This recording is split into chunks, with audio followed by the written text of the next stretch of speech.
Bueno, vamos a arrancar con las preguntas sobre COVID con el doctor Báez. Muchas gracias, Doc, por estar acá conmigo. Para aclarar muchas dudas que me enviaron vía Instagram. Vamos a arrancar directo ya sin mucho preludio, vamos ya a las preguntas. Quiero saber cada cuántas horas hay que cambiar de tapaboca, los descartables y los de tela. Los tapabocas de tela pueden ser usados por 4 a 6 horas siempre y cuando no se mojen. Los tapabocas tanto de tela como los tapabocas quirúrgicos o médicos, una vez que se mojan pierden su capacidad de filtrar y tienen que ser descartados. De hecho, tanto los tapabocas de tela como los médicos son de un solo uso y en el caso de las mascarillas médicas tienen que ser descartadas y las de tela pueden ser desinfectadas, lavadas y desinfectadas y vueltas a usar. Hay un tercer tipo de tapabocas que se llama N95 que tiene que ser usado sobre todo por el personal de salud que está en contacto con personas infectadas y sobre todo cuando van a realizar procedimientos que generan aerosoles y les expone a un alto riesgo de contagio. Una pregunta que yo también me hacía, ya me respondí. Si toco el mango del rociador del alcohol que está en el Biggie, en el súper, donde sea que me voy, me pongo, dejo, ese alcohol todos tocan, me pongo, dejo, agarro, me pongo, dejo. ¿Ya me sirve el alcohol o el agarrar ya tiene algún riesgo? Al aplicar el alcohol sobre la superficie de la mano, a los más o menos entre 10 a 30 segundos, el virus queda inactivado, destruido por efecto del alcohol. Y el alcohol tiene un efecto residual de más o menos 5 minutos en las manos. Así que si uno vuelve a tocar, de todas maneras el alcohol sigue actuando por ese tiempo. Eso es un dato que yo no lo tenía y es genial, Imbre. Ok. ¿Qué pasa si es que yo spray alcohol en el ambiente? ¿Le hace algo? El virus flota supuestamente. ¿Le hace algo eso al virus? No hay ninguna indicación. De hecho, hay una recomendación tanto de la OMS como de otros entes reguladores de no usar la aerosolización de las ropas o del ambiente para desinfección. Tiene que ser de la superficie y de las manos. Ok, perfecto. Es útil para la superficie y de las manos. Veo que mucha gente usa tapabocas, pero no respeta el distanciamiento social. ¿Es malo? Los contactos de riesgo se clasifican en bajo riesgo, riesgo intermedio y riesgo alto.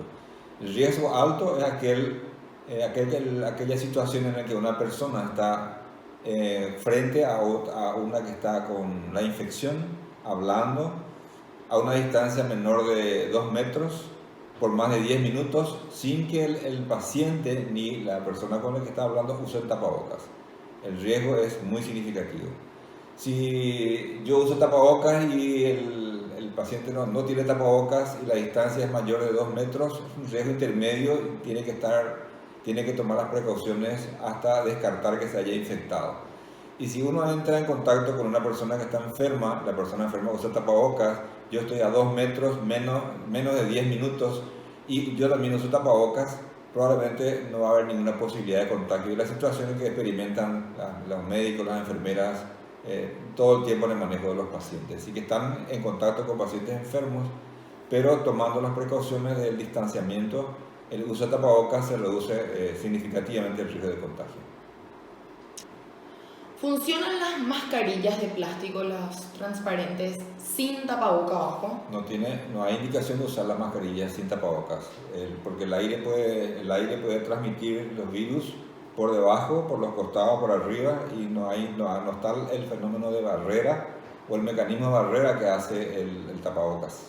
El tapabocas es el elemento. El visor tiene... Porque se usa mucho en la tele. Vos le ves a mucha gente que en la tele los periodistas usan la máscara pero no el tapabocas. ¿Cuál es Ese es un error. Se tiene que usar el tapabocas y el visor lo que evita reduce por lo menos la posibilidad de que haya contagio a través de los ojos y que las mascarillas se contaminen groseramente cuando una persona grita, estornuda, tose. Entonces hace que el rendimiento de filtro de la mascarilla sea más corto, porque esta es la capacidad de filtración de las mascarillas, se saturan con el correr de las horas. Claro. Cuanto más exposición a partículas, más rápido se satura. Y el visor hace que eso se reduzca en más, Mayor. cause menos saturación Ujú. y reducción de la capacidad de filtro de las máscaras. Y encima de la mascarilla, la máscara de plástico, vos podés ir limpiando. Sí, eso es. Entonces, como que otra vez aumenta la funcionalidad del tapabocas debajo. De hecho, el visor tiene que lavarse con agua y jabón o detergente o con alcohol después de cada uso con una persona de cierto riesgo. Genial, eso es muy importante. El virus se queda pegado al pelo, la ropa, anillos, collares. ¿Qué hago? ¿Prefiero no usar o desinfecto nomás al llegar de donde estoy? En los primeros meses de la epidemia, de pandemia, se le dio mucha importancia a la transmisión de contacto, es decir, tocando superficies, llevando las manos a la boca y la nariz. Actualmente está aceptado que la principal vía de contagio es por la vía aérea, es decir, a través de partículas que la gente que está infectado genera al hablar y que se queda flotando al toser y al estornudar, y eso directamente entra en contacto con la nariz, la boca o los ojos. Claro, no necesito tocarle a la persona o besarle para contagiarme, al estar parado enfrente ya ocurre el contagio. La transmisión a través de aerosoles, que son las partículas más pequeñas que las que se generan con la tos, el estornudo al hablar, se llaman aerosoles, y estas por el tamaño pueden persistir por más tiempo en el aire, y eso causa que una persona que está infectada, si genera aerosoles al toser o estornudar, el paciente se va y uno entra en la habitación y puede contagiarse sin que esté presente la persona enferma. Esto está en discusión todavía. La persona se contagia a través de gotas que entran directamente al hablar, al toser o al estornudar. Una persona que está enferma en una distancia cercana de menos de 2 metros, cuando ninguno de los dos está con protección de máscaras. El fenómeno del aerosol sí se genera, está demostrado que sí ocurre cuando se le intuba al paciente, cuando se le aspira a hacer presiones, cuando se hacen nebulizaciones, y ahí sí se generan los aerosoles que son de mucho riesgo para el personal. El contagio por aerosol en el ambiente de la vida diaria, fuera del ambiente hospitalario, es una cosa que está todavía en discusión. Ok, o sea que si es que yo me voy al súper y estuvo una persona asintomática tosiendo, o no sé si tosiendo, pero hablando, gritando, riéndose, y yo paso después, se puede pegar a mí. La presunción es que puede ocurrir eso, y de hecho se ha demostrado, pero en condiciones de laboratorio de experimentación. No se ha demostrado eso en ambientes comunes de la vida diaria, en la casa, en el súper. Eso no se ha demostrado, sino en laboratorios bajo condiciones que son diferentes de las que se ven en la vida diaria. Claro, porque hay pacientes que realmente tienen, qué sé yo, la carga viral alta, súper... Hay todavía mucha discusión sobre la posibilidad de contagio por aerosoles, es decir, partículas muy pequeñas que quedan suspendidas por horas después de que una persona haya estornudado o tosido. Hipoxia. La gente está un poco reacia a querer usar mascarillas porque le molesta, no puede respirar, suda. ¿Qué opinas sobre eso? ¿Las mascarillas pueden causar eso? Las mascarillas son incómodas y según el tipo de máscaras, sube la incomodidad. Sube la incomodidad, sobre todo las máscaras N95, que son las que usamos los médicos en los sanatorios o hospitales. Es realmente muy incómodo porque es mucho más densa, es mucho más ajustada y a uno a veces le da la sensación de que le falta aire. Pero no causa hipoxia, porque eso se puede demostrar fácilmente con el saturómetro. Uno pone el saturómetro por el dedo y le marca la concentración de oxígeno en el dedo y la marca 98, se pone la máscara, uno se siente un poco corto de aire, la saturación no baja. Y eso es pasa porque el anhídrido carbónico, que es el que se expele al respirar para que entre el oxígeno, tienen tamaños muy pequeños que no son atajados, no son filtrados por la máscara que uno usa para proteger al prójimo. Entonces no hay posibilidad que uno retenga CO2 solamente por el uso de la mascarilla, porque no tiene esa capacidad la mascarilla por el tamaño del anhídrido carbónico. Las partículas de polvo, bacterias, hongos, virus que que uno puede aspirar eventualmente en un ambiente contaminado, sí son frenadas por la mascarilla. La misma cosa, los gérmenes que uno expele al respirar porque está con una infección, sí se quedan frenados, no así el anhídrido carbónico. O sea, usemos tapabocas. Última pregunta sobre cómo cuidarnos. ¿Es necesario cambiarse de ropa y bañarse luego de volver a la calle? ¿De la calle, a tu casa? Como dije hace rato, como dije anteriormente, al comienzo hubo mucha preocupación sobre la transmisión. Entonces nos sacábamos los zapatos, la ropa nos sacábamos, nos bañamos. Actualmente se está cayó mucho la preocupación por el contacto por esas vías, pero se sabe que si estuve en contacto con una persona que me tose, que me estornuda encima, puede contaminar las ropas. Pero la supervivencia del virus, la persistencia del virus en la superficie depende mucho del material. Por ejemplo, las superficies duras, lisas, como el plástico, metal, vidrios, los anillos, los botones de las ropas, el metal de los cintos.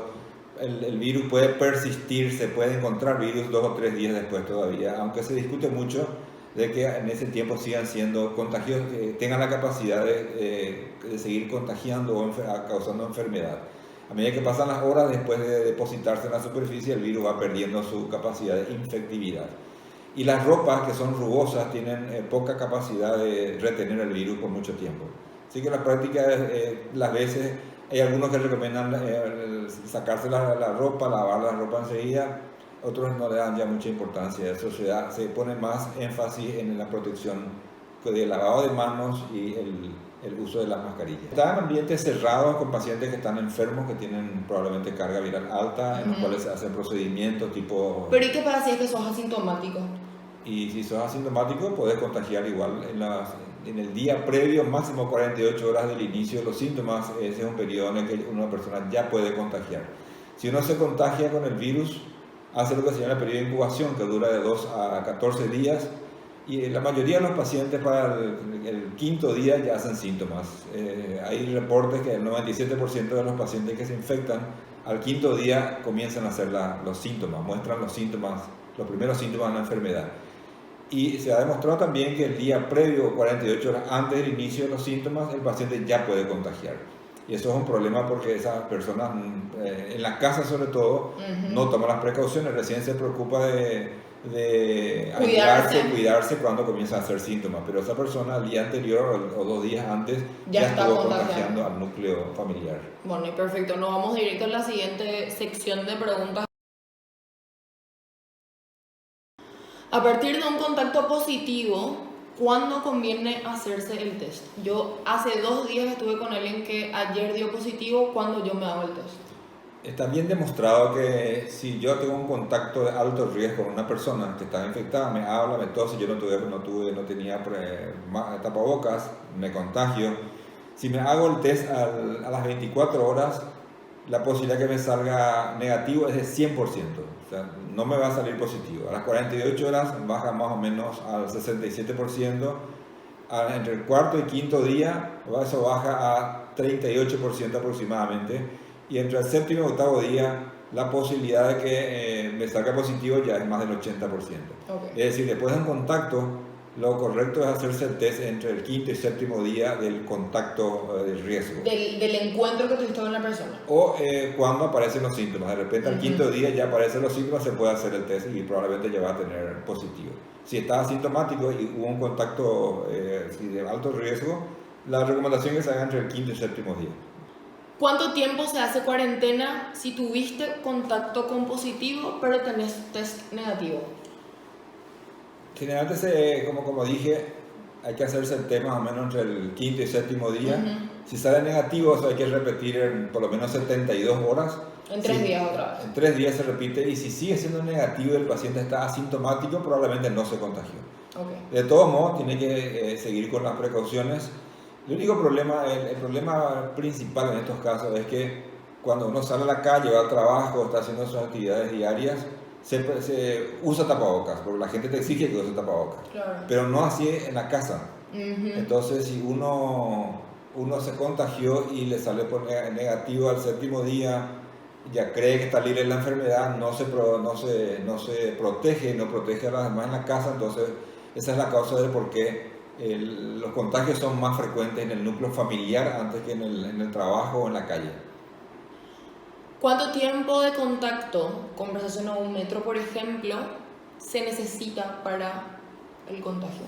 Se habla de 10 a 15 minutos a una distancia de menos de 2 metros, Sin tapabocas. y con tapabocas. Con tapabocas Aumenta un poco el riesgo es menor, pero Ujú. siempre está el riesgo latente. Claro.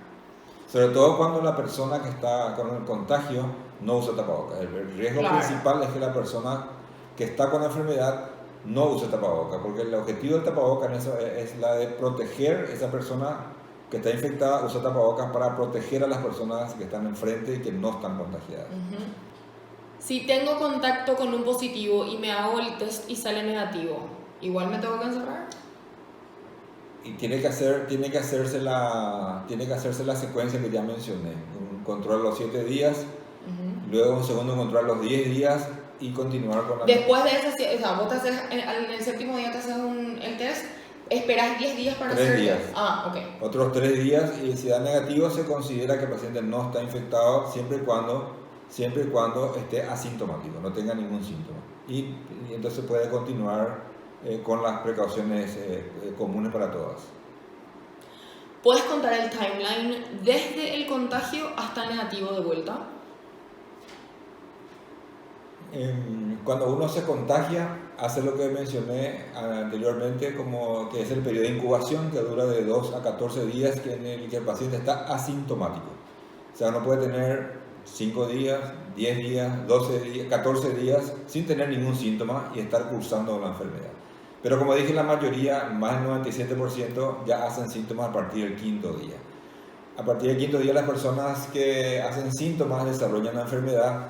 Un 80-90% de los pacientes que son jóvenes, que no tienen ninguna enfermedad, probablemente van a quedar sintomáticos o van a hacer síntomas menores y no van a requerir internación ni ningún tratamiento específico. En un 15 a 20% de los casos, sobre todo las personas de mayor edad, mayores de 60 años o que tienen alguna enfermedad de base o comorbilidad, como le llamamos nosotros, son las personas que tienen riesgo de hacer complicaciones y requerir internación, y sobre todo es la falta de aire.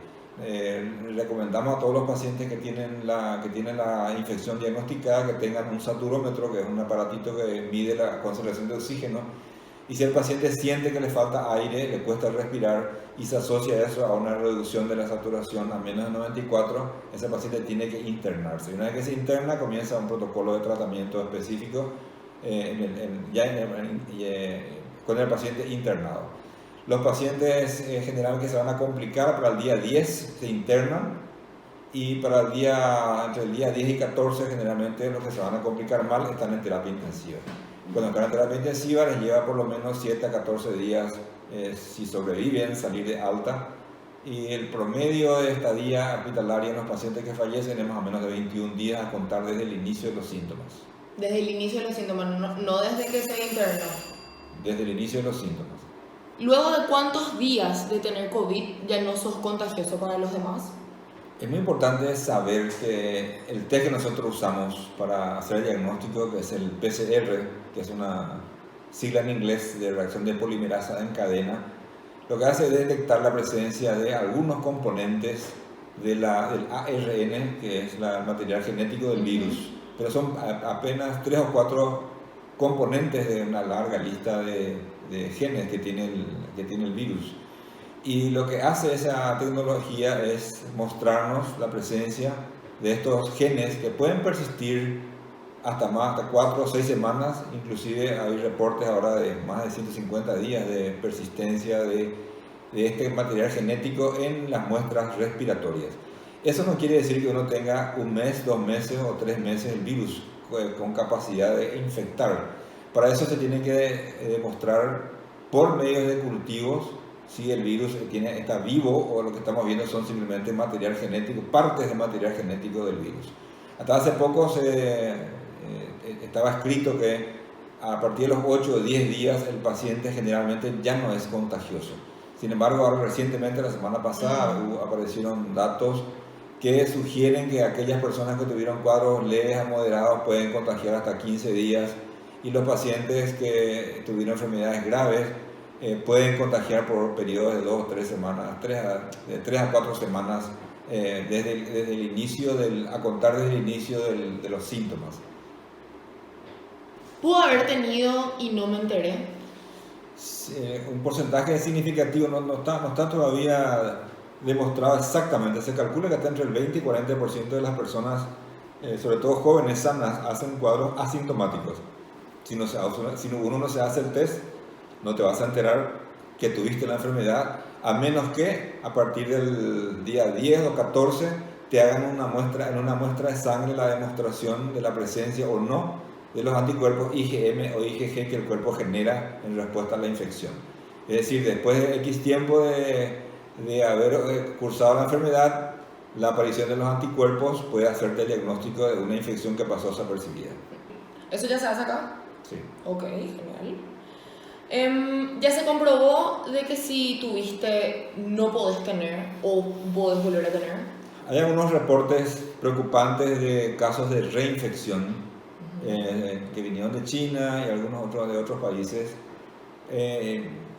Y el problema es que hasta ahora nosotros no sabemos si estos anticuerpos que mencioné, IgM o IgG que se generan, el IgM dura 21 días más o menos y luego desaparece, ayuda a controlar la enfermedad inicial, y el anticuerpo IgG es el que queda como memoria para protegerle a uno por X tiempo. En algunos casos, en algunas enfermedades, el IgG protege de por vida, como en el caso del sarampión, la papera, varicela. Son anticuerpos IgG que se quedan como memoria y nos protegen contra segundas infecciones. En el caso del coronavirus, no hay ninguna evidencia todavía porque tenemos apenas 8 meses de enfermedad. ¿Cuánto tiempo dura la protección de los anticuerpos IgG? Y esto también va a tener mucha importancia con las vacunas, porque una cosa es la inmunidad natural, los anticuerpos que uno genera por la infección contra el virus, y los anticuerpos que se van a generar por un estímulo con las vacunas. Se cree que por lo menos la protección es más de 3 meses, y pasado ese tiempo algunas personas, si se exponen nuevamente al virus, teóricamente podrían volver a contraer la enfermedad. Como dije, hay reportes aislados, eso todavía es una cuestión no resuelta. Sí, efectivamente, en un periodo muy corto las personas pueden volver a tener una reinfección. ¿Qué tan probable sería reinfectarse si es que es posible? ¿Y de qué factor dependería eso? Va a depender sobre todo de la persistencia o no de cantidades suficientes en la sangre de los anticuerpos que tienen que protegernos, y que se exponga nuevamente a una persona que está con la infección, que está en la fase contagiosa. ¿Cuánto de posible eso es? Vamos a verlo con el tiempo. No tenemos todavía números reportes de pacientes en cantidad significativa que muestren que eso sea un hecho hasta el momento, por suerte. La falta de gusto y olfato, sin ningún otro síntoma, solo por hisopado se puede confirmar de que podría ser COVID. El diagnóstico del COVID en este momento se hace por el hisopado, por medio del test de reacción de polimerasa en cadena o PCR. La anosmia o falta del olfato, o la disgeusia o pérdida del sentido del gusto son simplemente manifestaciones que son comunes a otras infecciones respiratorias. También. Se ve más o menos en 50% de los pacientes, y son 2 signos que nos pueden orientar en ausencia de otros signos de que probablemente podemos tener COVID, y entonces tenemos que tomar la decisión de hacernos el test y tomar las precauciones para evitar el contagio sobre todo a nuestro círculo más próximo. Son signos indicadores, son signos que se ven con cierta frecuencia, y si no hay otra causa, claro, solo eso tenemos. Si no estoy congestionado, por un cuadro gripal o por cuadros alérgicos, son muy comunes, sobre todo en esta época con un aire muy contaminado. Primavera. Pero de todos modos, como estamos en la pandemia, la primera causa a pensar en alguien que bruscamente pierde el sentido del olfato, el gusto, es el COVID. Ok, importante es eso. Y te hago una pregunta que no sé si es que te incumbe tanto porque vos sos doctor, no estás trabajando en el ministerio, pero preguntaron varios sobre el ministerio y los tests. ¿Por qué no pueden unificar el tiempo de test de la respuesta? ¿Por qué será eso? Algunos te dicen sí, vos te vas a hacer. Y también las diferencias de cuando te vas a hacer el test en un lugar y en otro, porque en algunos sale positivo, en el otro sale negativo, en el otro sale positivo, otra vez por acá sale negativo. ¿Cómo la gente se preocupa por eso y no sabe qué hacer? En términos del tiempo de respuesta de los resultados, eso es muy simple. Hasta hace un mes o 2 meses, la cantidad de pacientes que se hacían test era limitada. Entonces uno tenía tiempo, los laboratorios, los pocos laboratorios que estaban haciendo, tenían capacidad de respuesta como para dar el resultado en menos de 24 horas. El test era unas 3-4 horas más o menos en dar resultados y el proceso en sí 24 horas para dar resultados. Con el aumento significativo de los casos y sobre todo con lo que nosotros llamamos circulación comunitaria, antes se enfermaban, venían solamente positivos los que venían del extranjero y aquellas personas que estaban en contacto con ellos. Ahora, quien más, quien menos está con la enfermedad, y a eso se le llama circulación comunitaria. Hay cuadras y cuadras frente a los laboratorios para la toma de muestras y obviamente la capacidad de estos equipos es limitada. Claro.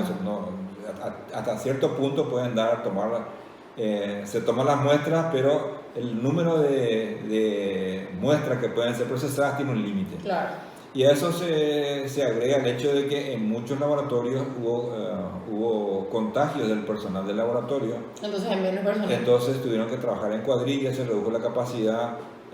Un laboratorio que procesaba una gran cantidad tuvo algunos problemas, ellos dejaron de hacer. Ahora hay muchos otros laboratorios que se están montando, que ya están incluso trabajando, y eso se traduce en el aumento también muy significativo del número de muestras. Antes se tomaban 200, procesan 3.000 por día.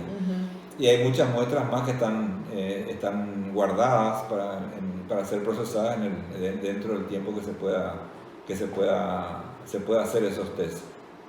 Y lo de que en un lado me sale positivo, en otro lado me sale negativo, esa diferencia, ¿cómo confío en cuál? Hemos visto y algunos casos muy sonados con respecto a un club, por ejemplo, que salió muchos positivos y en siguientes controles todos fueron negativos. Eventualmente puede darse una contaminación de las muestras de la máquina y hacer que cuando se procesa una serie de muestras pueden darse falsos positivos por contaminación.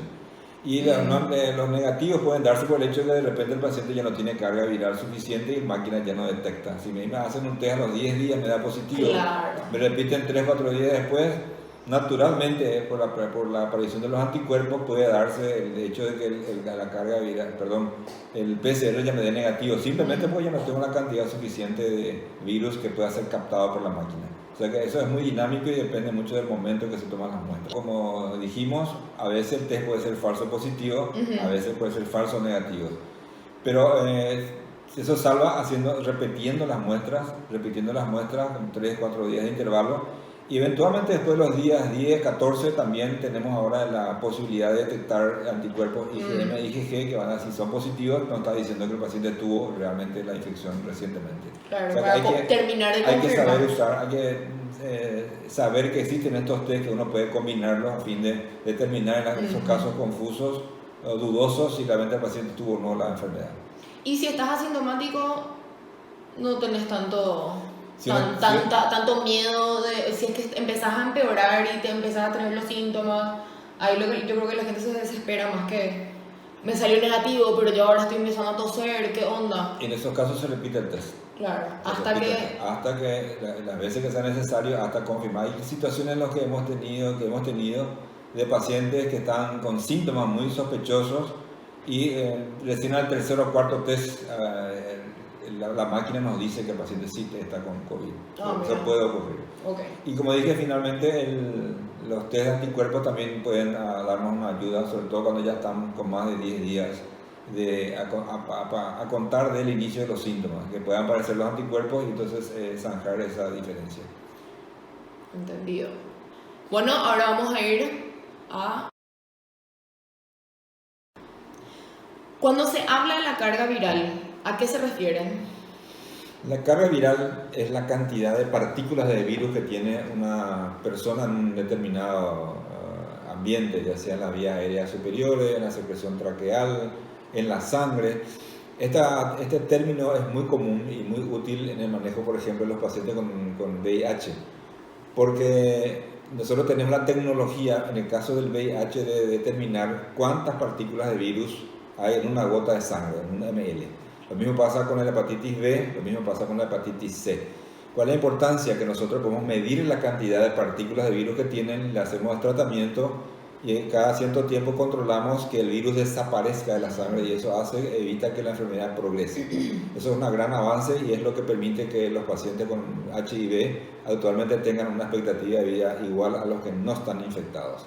En el caso del coronavirus, nosotros no tenemos tecnología para determinar la cantidad de partículas de virus que tiene un paciente en la sangre o en las vías respiratorias o en cualquier otro sitio, como ocurre con el VIH o la hepatitis A, B y C.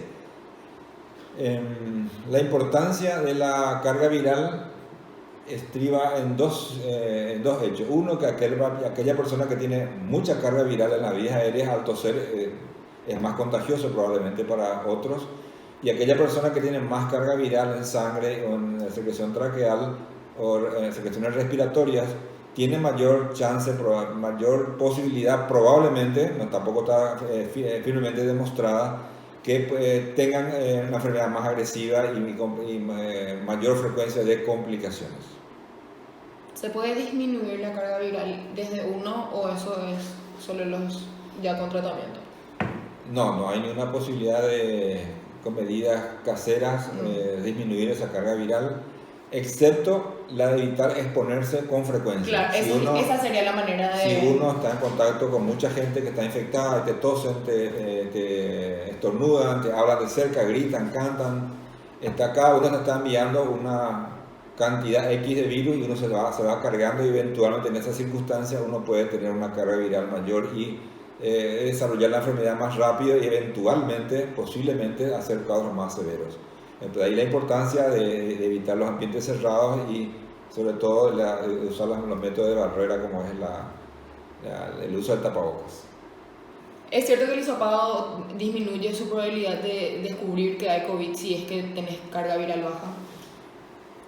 Cuando uno se contagia, ya mencioné en una entrada anterior, que a las 24 horas, si se hace uno el test por PCR, casi 100% va a ser negativo. ¿Por qué? Porque el virus está recién comenzando a infectar las células y comienza a multiplicarse. A medida que pasan las horas y los días, hay mayor cantidad de células infectadas que a su vez generan cientos y miles de nuevas partículas virales y eso va aumentando la carga viral y hace que la técnica del PCR para el cuarto o quinto día, sobre todo entre el quinto y séptimo día, tenga la carga viral más alta y por eso en esos días también el rendimiento del test es mucho mayor que al comienzo de la enfermedad o hacia el final de la enfermedad.